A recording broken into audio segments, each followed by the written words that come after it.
welcome back to Talk Football Live. It's the regular crew on here. It's the ABC crew, myself, Ayo. I've got Biodun here and Charles. Welcome back to the show, guys. How are you guys doing? We're great. Glad to be back, man. It's been a while, man. I think I've been out for like 2 weeks, thereabout. Yep, yep, yep, It Yeah, feels yep. like feels like four. Feels like 4 weeks. good to be back, man. I know Charles has been traveling the whole world, man. Talking to Jackson, flying Jackson to Munich, and dealing with all the crazy transfers. So Who is good to Jackson? have you back, man. Who is Your, Jackson? your, your Your favorite bestie, striker. your bestie. Your best striker. I don't know that guy. As you guys can see, it's going to be banter, laughs all the way. Tonight, we're going to be talking about the transfers. The transfer window is closed now. There's the international break, but we're going to take some time and look at the best deals from this summer Yep. and the worst deals as well.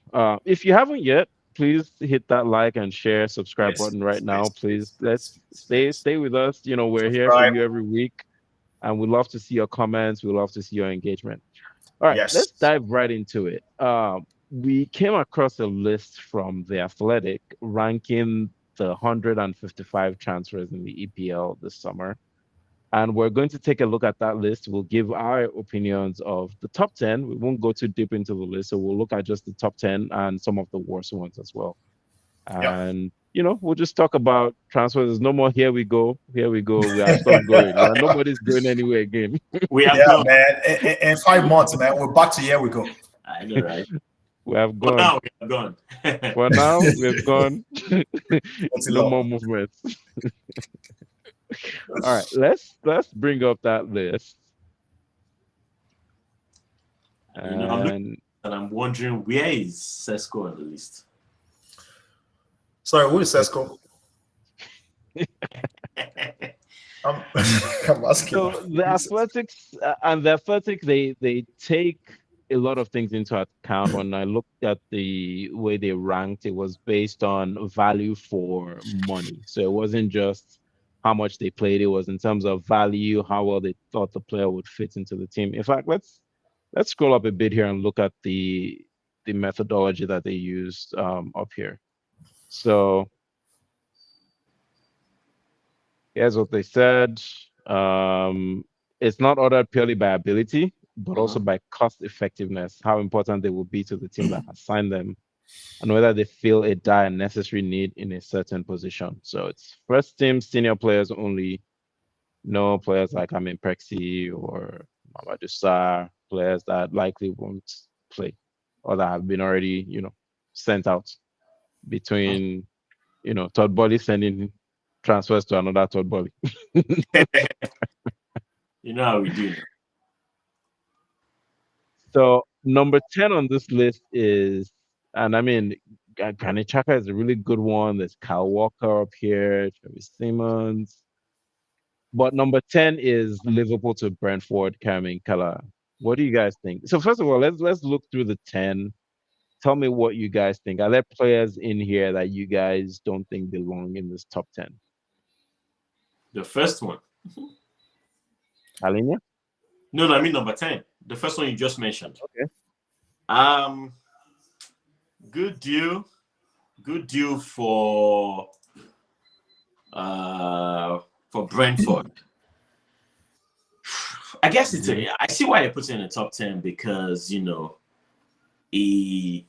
he had a decent season the few times Allison was out. Mhm. So he's has cemented his position in the EPL. So moving from Liverpool to another EPL team means he can keep doing what he already started at Liverpool. Now, of course, he left Liverpool a big team to a smaller team. No shame to Brentford, but for him personally, I think that could give him a chance to keep playing in the first team and keep showing up in the EPL. Maybe in future a bigger deal will happen. But just like off the top of my head, I can think of some other transfers that could make the top 10 list aside from him. But it's a decent shout out. I would say that. And a So good buy. who are your top 10, Charles? Is there any player that is not in this top 10 that you consider, wow, that was an amazing signing for their team this summer? Okay, so I mentioned Sesko earlier. Amazing is a stretch, but I think Okay. Man U has a long way to go. Sesko is at number 35, just to point it out. But go ahead. Yeah, it's 35. I've never been a fan of Højlund. And I know Sesko is coming from the Brazilian league. The German league. So I've never really rated that league as much. But I think because Sesko is young, because Man U is building, and because he has some solid players around him, I think the sky is the limit. And I think it should be higher up on the list. The likes of Konya, Mbeumo, Bruno Fernandes around him, these guys already have APL experience. I think they can help him, provided the coach gives him the chance, bro. So I think Sesko should be, I personally think should be on the top 10 list, because if he clicks this season, maybe we'll see a resurgence for Manchester United. Hey, you mind if I jump in here? Of course. What's the I didn't tell us what you're about to say. what are the metrics again? Do you want to mention the metrics? It's based on not just ability, but how well they fit into the team and whether there's a need for that player in the team. Okay, so let me address two things. The need. They let Højlund go. Even if Højlund stayed, Man U needed a striker. So the need is there. How well will he fit? We don't know yet. That's still something that is debatable. Which is why I highlighted the fact that he has some solid players around him, so that can help him fit in perfectly. So those two things are things I'm looking at to say. And he's young. He still has a lot of room to grow. So I think Sesko, I'll give him a shout. Okay. Biodun, do you have a player that is on your mind that you put into this? I was going to talk about Clara earlier, so maybe let me just quickly say something about that. I think why Clara is there in number 10 is I think that was a steal for Brentford, considering his performance last season, based on what Charles also mentioned, right? He had a great season with Liverpool. So Brentford able to get him, I think that's a steal. I just checked again Brentford's record. The problem is Brentford will have some challenge this season, with a new coach who is actually first experience coming as a set-piece coach, becoming the head coach. Some challenges. They lost Ouattara. They lost Mbeumo. We'll see how they cope. The problem is, I don't think Kelea's effort alone will lift them or help them.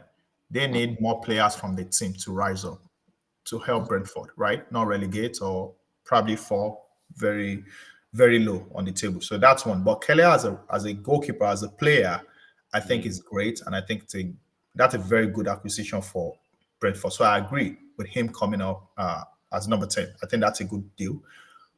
They're not spending 60 million, 65 million to get him. So good deal. Going back to Sesko. I think it goes back to Manchester United's problems. And I don't think they have figured out how to scout well. Yep.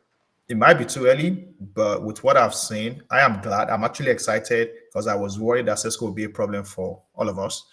It looks like it might not be, especially the coach also not helping him and throwing him there, starting him from the bench. I also think that will kill his confidence because, that was a lot of money, right? He got acquired for even more than Mbeumo. And his deal got wrapped up within a week. Mbeumo took forever. There might be some undertone. I'll leave that to people to judge. But, Sesko coming in and people thinking that it will start right away and it's not starting, I think that's a suspect. The funny thing is that I will wait to the end of the season to laugh at Manchester United, right? If you sent Højlund packing, right? Rasmus Højlund, if you sent him packing and you got this guy, by the way, they are of the same age. They are both 22 years. I just double checked. If you sent Rasmus Højlund packing because of Sesko, bro, if Sesko continues like this, that is another investment gone bad, right? Same thing with their goalkeeper acquisition on the last day, which we've seen that we don't. Everyone is still looking for the reason why they signed that goalkeeper. Nothing spectacular. So, but again, on the Sesko matter, I think it could have been 45 actually, not 35. But I think it's a poor signing because if you base that on the performance, he hasn't started any game, so that's concerning, right? He hasn't started any game. He hasn't scored any goal. That's concerning. You might want to talk about Gyökeres. Gyökeres has scored, even though he hasn't had the best of performances. So I think that number is right. I think it's still too early to judge either Gyökeres. But for that value of money, Charles, what do you think? I'm sorry. So for that value, that amount of money to acquire him, that's a lot of money. So here's the thing. I see your point.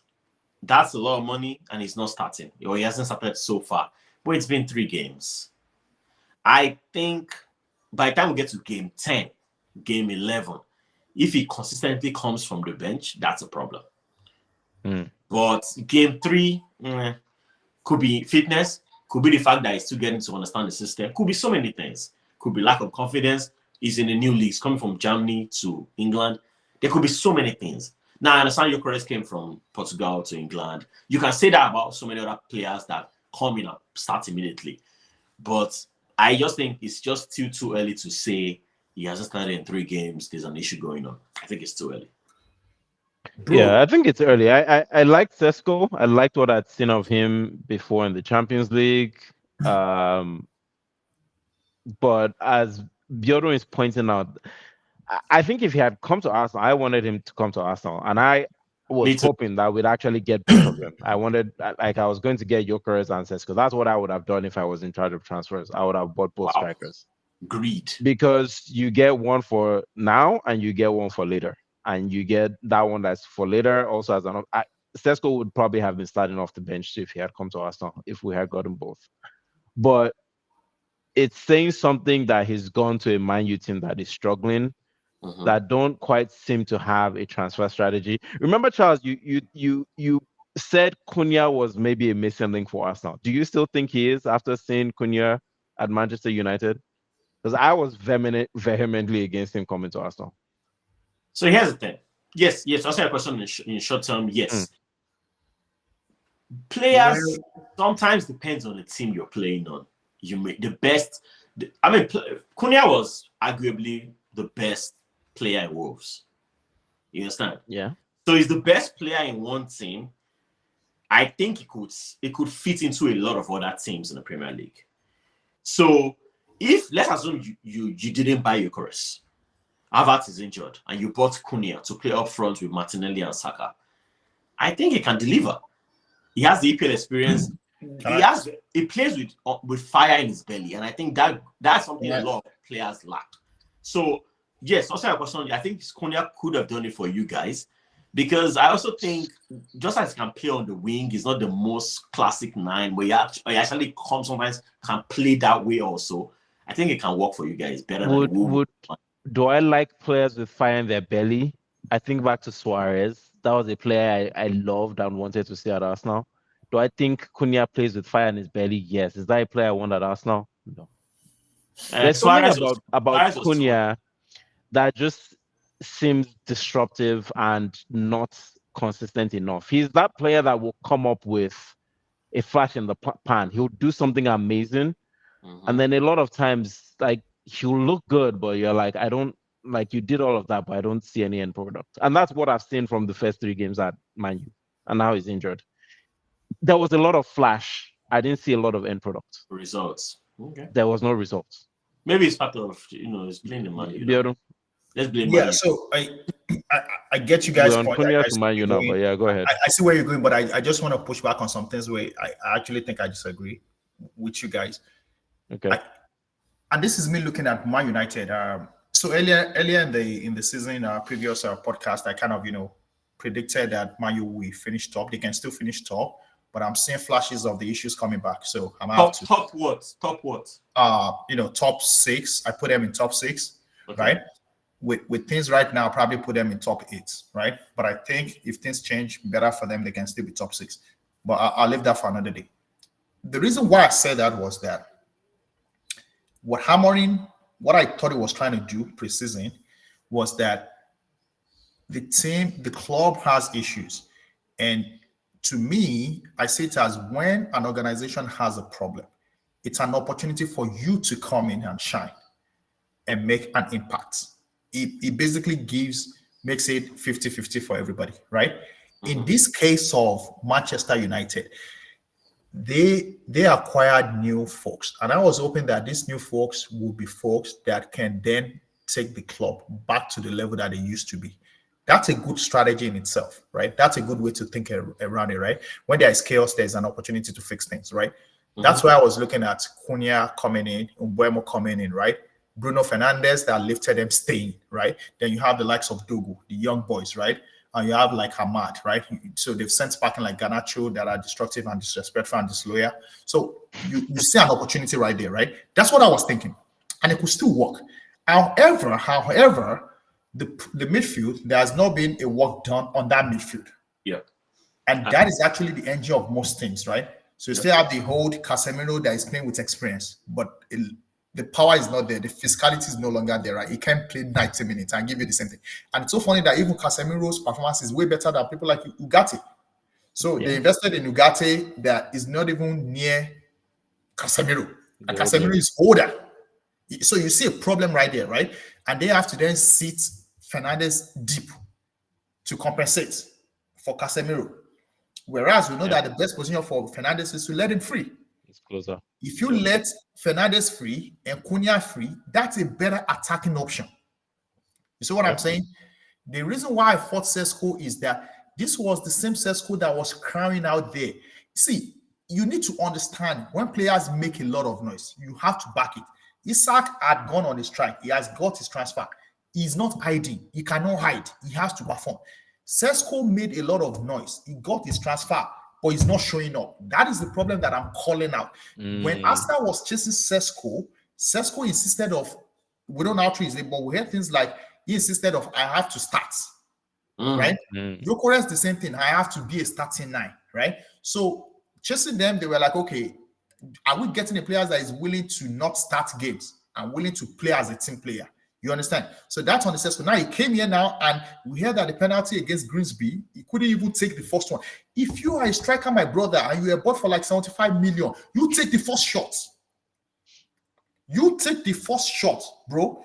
Cunha is an hardworking guy. You yourself, Charles, you've talked about Jackson having attitude problem. But now when it comes to Cunha, you are not talking about the attitude problem. You're talking about his delivery. We all know he's hardworking, but he has attitude problem. Are you able to pull up with the red cards?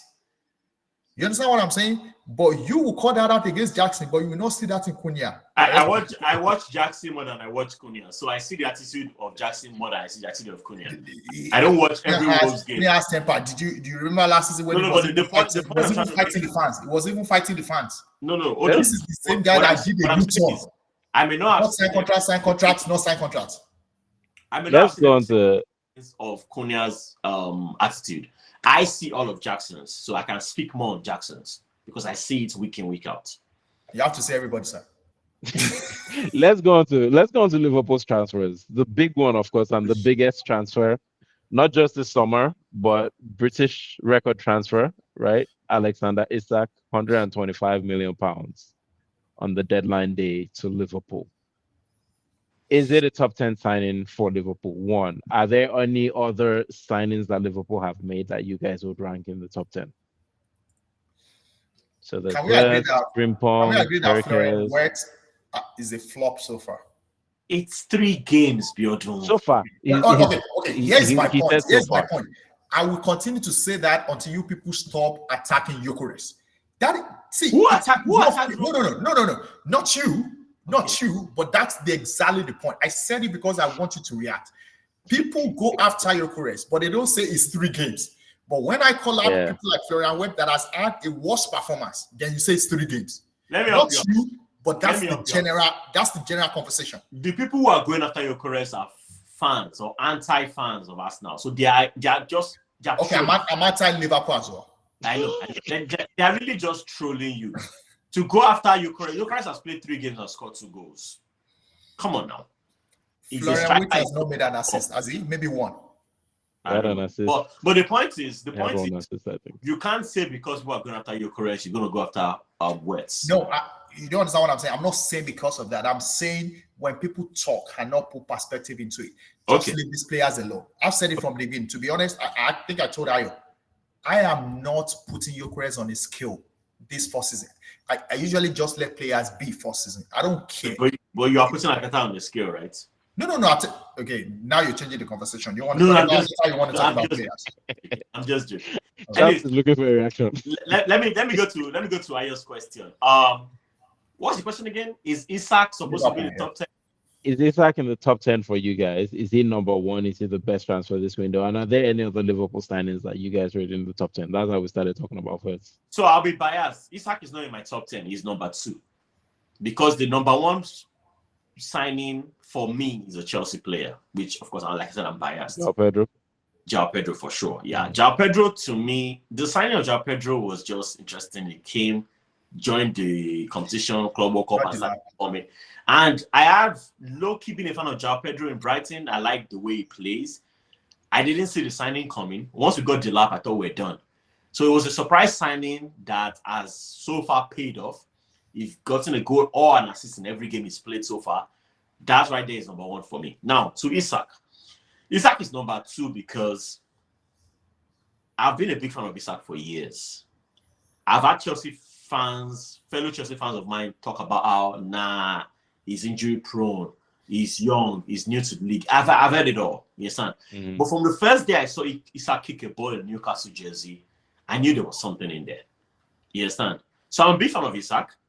I'm pissed he eventually went to Liverpool, a rival team.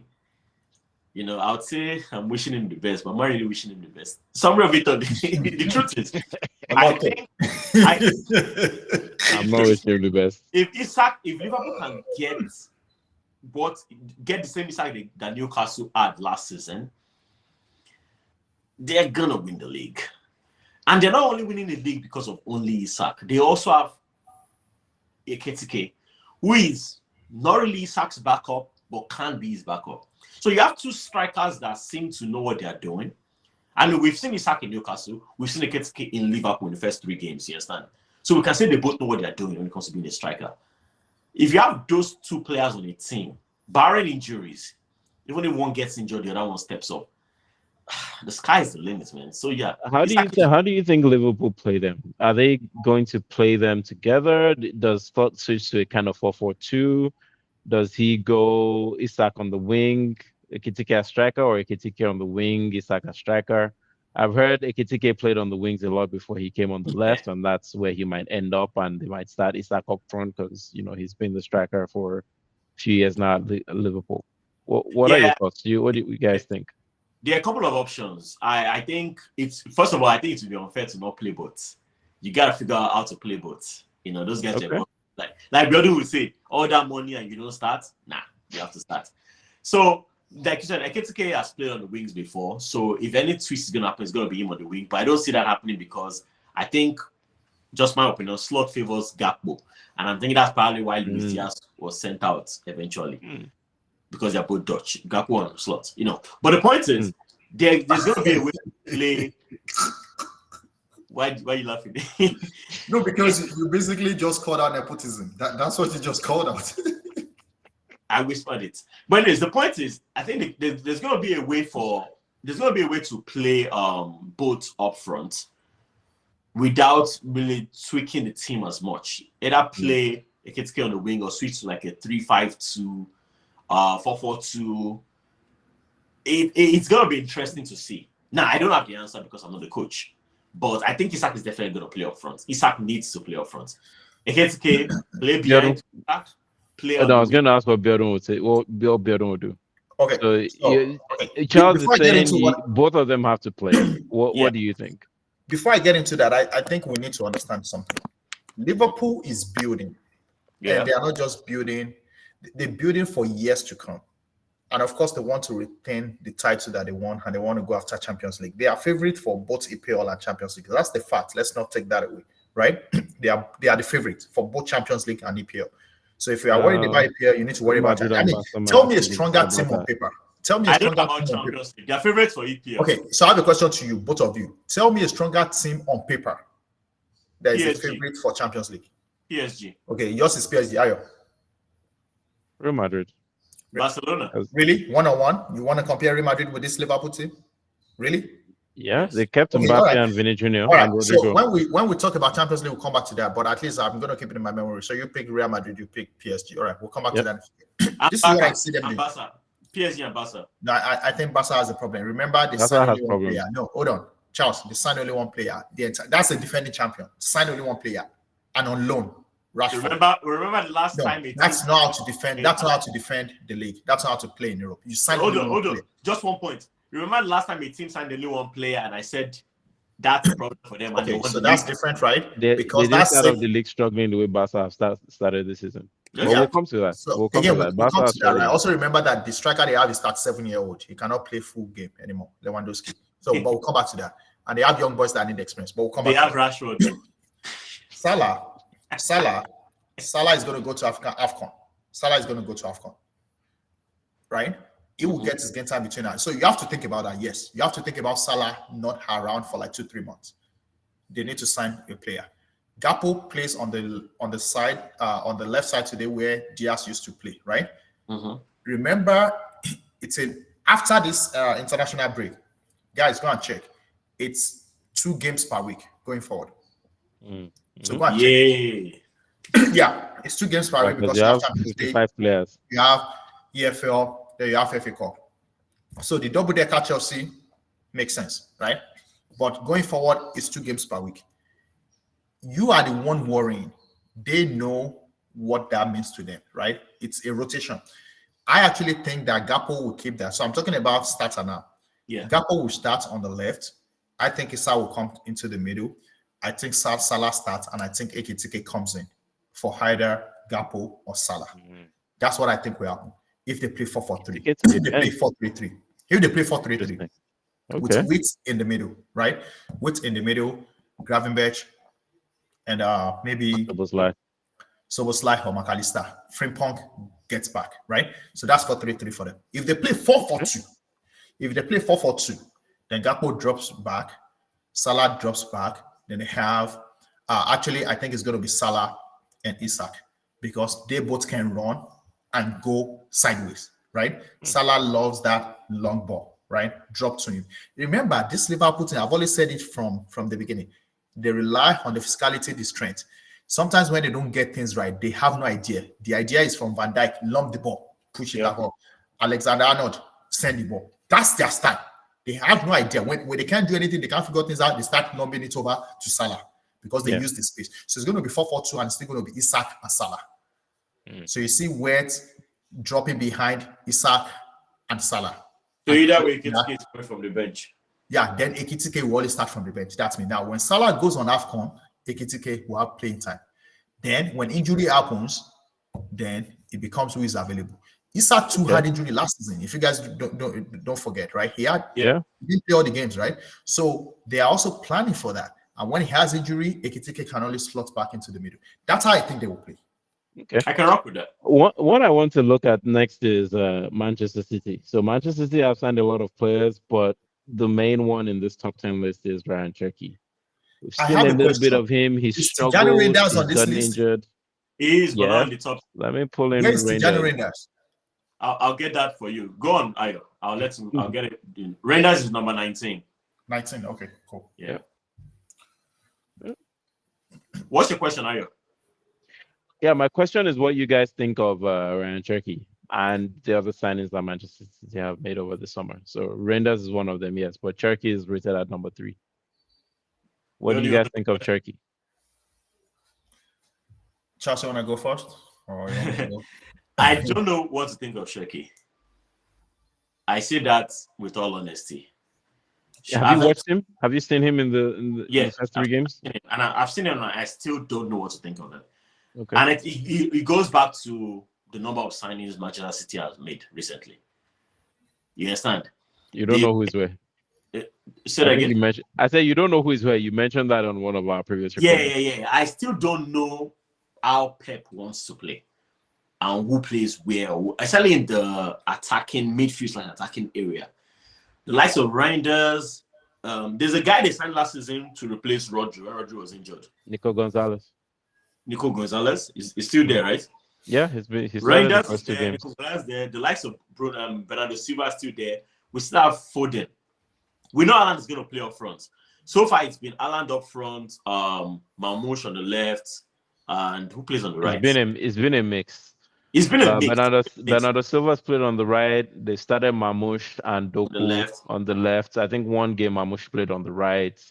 Tijani Reinders and Nico Gonzalez have been the two midfielders. So Reinders to me looks like the new Gondwan. He's playing that Yes, and box to Gundogan box is role, but so, Gondwan is gone, right?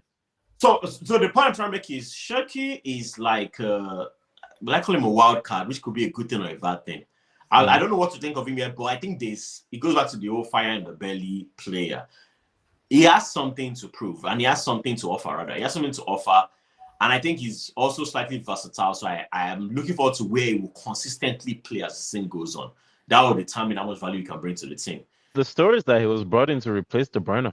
Yes, that was my next statement. I haven't seen that. The people that have watched him, and of course, that's a big shoe to fill. Those are big shoes to fill. But I haven't seen him replacing KDB. I haven't seen it yet. So that's why I'm still watching him and trying to see what Pep is trying to do. He has Chelsea has a lot of players, but a lot of them when they come in, I think maybe because I'm a Chelsea fan, I already have an idea where they're going to play or why they were brought in. A lot of these guys, I think, were panic buys in January due to the Rodri injury, due to the messy season they were having. I mean, they bought like 5 or 6 players in January. Yeah. So I think a lot of them were panic buys. And right now, Pep is trying to figure out where they're all going to play.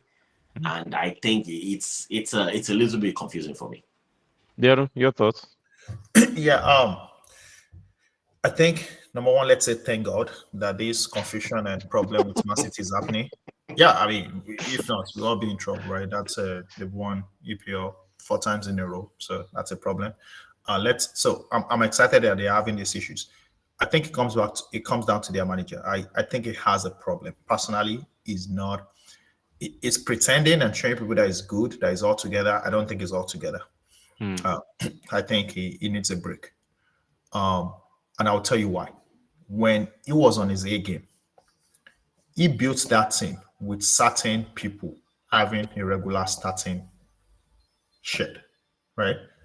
And he then tried to build around them. I think his problem started way back with Cancelo. And that's when I started seeing their downfall. When Cancelo fell out, immediately Kawaka fell out. Cancelo left first. Kawaka started having issues. Then we had news about folks drinking. Then he stopped signing Western players. He started signing, Arabs. Maybe he felt that the drinking problem was causing the physical fitness, right? I mean, think about it. In Nori, Ryan Cheki, Mamouche, bro, Arabs, man. Maybe they don't drink. So he started bringing them in, right? The point I'm trying to make is when he built that thing, he built it to the point whereby KDB was the regular starting guy. The DM from Fernandinho replaced it all the way to Rodri. Then we had Ederson, the goalkeeper, right? Then we had players in the defense that are reliable. The days of Laporte and Diaz. The rest of the people come in and out. Today in Man City, no one is certain of playing a position and starting a game. Except That's a confusion for the guy. And people are not seeing that. Rancheki is not, number one, he said he didn't buy him. He said the club bought him. Who? He said that. The club. Guardiola, yeah. He said he. Oh, yeah, really? He said he didn't buy him. So to answer Chelsea's question, he said he didn't buy him. He said the club bought him. So it wasn't his target, His right? request. He Interesting. has to use him. So that's not good. now remember that his favorite is Bernardo Silva. Yeah. Bernardo Silva cannot really play KDB's role, right? He can slot in sometime. To be honest, nobody knows where he's good at. Sometimes they play him in left back, right? So that's a problem that I think the manager himself has to fix. I believe that Ryan Cheki, from where he came from, who is very hard working like Cunha, if he's allowed to settle in that role, then he will own that role. That's how you build Man City back. But today, even Ryan Cheki is now injured, 2 months out, right? But I was thinking that Ryan Cheki will hold down a role and he will play him into that role and play him back into form. Rodri, I think, is going to probably experience what people experience when you have ACL. Yeah. I don't know if it's a permanent healing. Not that I care. I'm actually happy, but I feel bad for him, right? And again, there's a cost. Every time people win Ballon d'Or, they get injury. So Wow. I don't know if that's the cause also. But again, you can see what I'm saying. Today, that Man City team, other than Haaland, Yeah. there's nobody with a sure role. Like, this is my role. And when you keep rotating player and you try to build again, I think it creates a lot of confusion. After that Cancelo, it was when he brought that Rico Williams or whatever, and that boy fits sometimes, doesn't fit sometimes. So it's a lot of problem for Man City. Tijani Reinders came, landed. I told somebody, there was somebody that was singing the period of time. I like Tijani Reinders, but you are coming from Syria. This is different. He shined against the Wolves. I said, no, he's going to play against Tottenham. When I have Palinha, who is actually my number one on that list that I love a lot, I actually felt like Arsenal should have gone for Palinha instead of Nogard, but I'll come back to that conversation. Palinha and Sarr, Tottenham destroyed them. Tijani Reinders could not do anything because you have to be quick. People actually underrate Papi Sarr. He's actually one of my best midfielder. The guy is hardworking and intelligent. Papi Sarr. Yeah. That's another conversation. So Tijani Reinders, I told somebody, I said, wait for the second game. Let Tijani Reinders prove himself against Tottenham that will field in Palinha and Sarr. And how did I know that? 2 seasons ago, it was Palinha that actually one of the people that affected Arsenal's chances of winning the league. The Fulham game, we lost the 6 points. Palinha, go watch that game. It was the problem for us 2 seasons ago. So I've always noticed that guy. Then he went to Bayern Munich, he didn't fit. And that's the problem. A great player will go somewhere else and they didn't fit. Palinha is a great player. He's really a great player. And I think that's one of the best acquisitions that Spurs got. Okay. So let's talk about Chelsea's transfers. Estevao is the number 2 from Chelsea on this list. Wow. See, I don't think there's any other player from Chelsea or those top clubs in here. We'll talk about Estevao and then we'll finish up with Gyökeres and Arsenal signings. So Estevao, Chelsea guy, tell us. That's what I call it. That's a lot of praise. That's a lot. I know. Played 2 seasons. We've seen Yamal for 2 seasons. I'm predicting the future. Allow me. Tell us why you think he is EPL's Yamal. So here's the thing. Estevao, for an 18-year-old boy, is actually very, very confident. Very, very he's very, very confident, very bold, very good on the ball, not scared to take on players. But aside from all that, which he had been doing in Palmeiras before he came, I've seen something recently that may be very, very good for the team. I've seen it, which is something that also I praise and what's his name for, João Pedro. The versatility, the ability to play different roles. João Pedro has played 7, 11, 8, 10, 9. He has played 4 different roles since he joined Chelsea. You understand? On the left, on the right, behind the striker, as a distributor, up front as a striker. He's done it all. Estevao has done like about 2 or 3 roles. You remember the game Palmer got injured in warm-up and Estevao came in? Yeah. So I think that right there is something I think a lot of players don't have. The ability to leave their usual role and play somewhere else and be effective. Be as effective as you are in your regular role. And as much as I praise Noni, I'm trying to throw a dig at Arsenal now, which is not really a dig. You guys know I'm a fan of Noni. I never wanted him to leave. As much as I praise Noni on the right is not the same as Noni on the left. Oh, definitely. It's very, very different. You understand? Yep. Compared to Pedro Neto. Pedro Neto on the right and Pedro Neto on the left, you can see the results. Estevao on the right, Estevao playing behind the striker, same results. Same for João Pedro. But João Pedro has done it in more roles than one. That's why I was praising him above Estevao. So yeah, so to call Estevao EPL's Yamal, I'm boosting. I mean, I'm saying a lot. I know. But I've been watching him in Club World Cup, one was playing for Palmeiras, and I see something there. The guy, now I don't know how well the defenders will let him do his skills. Hopefully they don't break his leg because EPL, these guys are brutal. But there's something there. The guy he's But it sounds like he's not your number 1 signing at Chelsea. It sounds like João Pedro is that guy. Tell us why. Is that true? Yeah, is João Pedro your number 1? João Pedro is a little more versatile than Estevao. And is that why? The versatility? What's João Pedro on this list? He's not in the top 10. Okay. Yeah, he's not on the top 10, but he's I think in the top 20. Is number 1. He's my number 1. So here's the reason. The reason I already mentioned the reason here. He's 41 on this list. João Pedro is more versatile than Esteval. He's more mature. He has the EPL experience. The way João Pedro hit the ground running, not every player can do that. So far, in all the games João Pedro has played, he has made an impact. Either he scores or he assists. And I mean every single game. And I'm not talking about him just doing a fluke goal. You made the handball on Saturday? I don't care. Okay.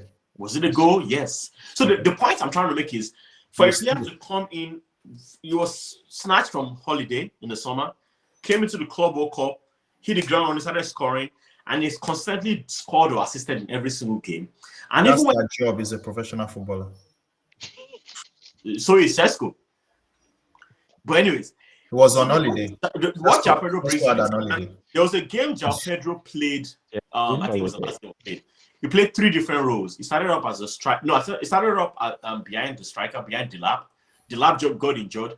João Pedro was moved up front. Then he was moved to the wing at some point. Then he was moved up front. The point I'm trying to make is João Pedro looks way more convincing than any other player in Chelsea right now. If I wasn't a Chelsea fan, I watched João Pedro, I think he'd been with the club for years. That's why he's my number one. And I look forward to him challenging for the Golden Boot. I know that's a big one, but I look forward to him challenging for the Golden Boot this year. You really think he can score 30 goals this season? I'm a dreamer. Let me dream. Wow. Okay. So this golden goal thing, right? I don't think Salah will get it again, and that's one of my Golden Boots. That's one of the options that I can, maybe make us dream that maybe Liverpool will not win the league. If Salah scores the way he usually scores, that lifts Liverpool. You guys know that, right? Yep. If he's scoring less, they have to compensate for that goals elsewhere. Those goals have to come from now Isak or come from Gakpo or come from. They have the 2 highest goal scorers from last season in their team now. Exactly. Yeah. So the goals have to come from somewhere else. If the goal is not coming from Salah, right? So that's the thing. So we have to watch out for that. But that's not a problem. I think the goals will dry this time for Salah because they have more players now, quality players that they have to share that, right? The reason I'm saying that is Chelsea. Chelsea, if not for the lapse injury, João Pedro is not going to play all the games. Yeah. And if he play all the games, he's not going to get 90 minutes for all the games. That's just the situation with Chelsea. There are just so many players. And the coach has no time allowing people to stay in the game. Somebody that subbed a sub on Saturday, right? So he's not going to wait. That's Maresca's style. He doesn't have time for that rubbish, right? So the chances of Pedro getting 90 minutes and playing every game, I think is limited. That's why I don't see him scoring a lot of goals. If that makes sense to you, Charles. Because they have to. Sense, but I'll tell you why. In one statement, I'll tell you why that may not be the case. If we had that many players to play the striker role, we wouldn't have tried to recall Jackson. We wouldn't have recalled McGuire from Sunderland. So we have a lot of players, but that number 9 role, we only have Delap and João Pedro. So once Delap got injured, we didn't pick from players we already have. We tried to call back Jackson, and we eventually called back McGuire. So it shows you that João Pedro is going to own that position, no doubt. Because especially now that McGuire is injured. So calling back. So let me switch a little bit, right? And we'll still continue on that, but I want to get you guys' thought on Gyökeres to Arsenal, and specifically because it's been a summer where for a few years we went and said, oh, Pep showed us you don't need a striker, right? Pep played for years without a striker, and then all of a sudden he brings in Haaland, and all of a sudden everybody seems to be going, oh, wait a minute. It seems like if you actually want to win everything, we need a striker, right? It's not just about playing pretty football. So now we've seen a domino of strikers this summer. Isak, Ekitike, João Pedro, Gyökeres, Jürgen Strand-Larsen. His deal was made official this summer. Delap. Who else, right? Everybody was. It was the summer. It was the summer of the strikers. Walter Mada at Newcastle. Yona Wissa. It was the summer of the strikers. What do you guys think so far of Gyökeres at Arsenal? All the signings that Arsenal have made this summer. And which of the strikers do you guys think wins this battle in the EPL this summer? Wait, Biodun, please go. is the question for the For, best signing for Arsenal? best signing at Arsenal, starting with you, Biodun, and then I want to get thoughts on strikers. Okay. It's funny that you pointed that out because I've been meaning to have that conversation. As bad as City is now, right? Pep is always proving to be a pace setter, right? A pioneer. He created that first night thing with Gabriel Jesus, right? After the Spanish guy left, Aguero, right? The Argentine left Aguero, right? Then he had Jesus. Then he worked for some time. At least he won the league. He won game. Then he brought in Alan. There, everybody. I've thought about it. Like, is it the one telling you people to do things? Because to your point, this is everybody just went after strikers. Like, you need a striker. But when Pep was doing, we're doing the same thing as Pep. So again, thank you for bringing that up. Gyökeres, yes, we needed him because of what we saw. I mean, looking at statistics, we did well, but we did score a lot of goals. So people felt like, okay, if Havertz was really a striker, we could have done more. But also, Havertz got injured, and he was doing fine before he got injured. I think it's good to have a striker. I think what Arteta is trying to do is play both ways. Play with when I have a striker and also being able to play with when I don't have a striker. And that was going to be Kai Havertz. But unfortunately, he got injured. So he's going to have to go back into his best, plans and prove himself as a world-class manager to figure out things because he no longer has Havertz. Because you guys need to understand that with Havertz, we play differently. And Havertz has gelled with the team. Like, I feel more confident with Havertz. It's only that, sometimes he can't do some things that typical strikers will do, which we are looking for in Gyökeres. Gyökeres is new. I'll give him a chance. People should let him be. I think he's not helping himself. He's not taking his time and he's rushing himself and he's putting the pressure on himself. I've seen him and he's like, no, don't rush. Just play normal. The way you will play normally. Assume that you are in Sporting Lisbon. Play the way you will play in Sporting Lisbon. He's trying to impress. He's trying to make an impact and he's rushing things and he's not getting it. So somebody needs to talk to him to take it easy. I will never blame him this first season. If he gets 15 goals, I think that's fine. Is he a number one striker or number one signing for Arsenal this summer? No. Okay. I think my number one signing is Zubimendi, and that's because the void that Partey left. We have not even filled it. But I've seen Zubimendi close enough, and against Liverpool, which was a big test, he had a very great first half. I think that's a good signing. Okay. Listen, with the way Arteta plays, without a good GM, you're in trouble. He's not there. He's not Partey, but so far he's lived up to the expectation. Okay.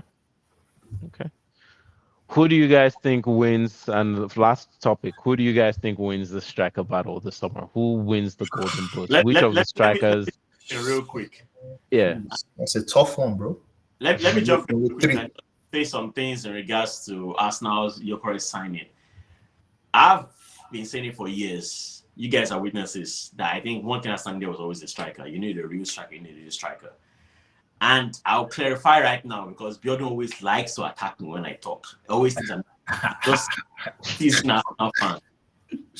There's something I always say when we are talking about when we're predicting. I'm like, there's a prediction I'm doing is what I want to happen.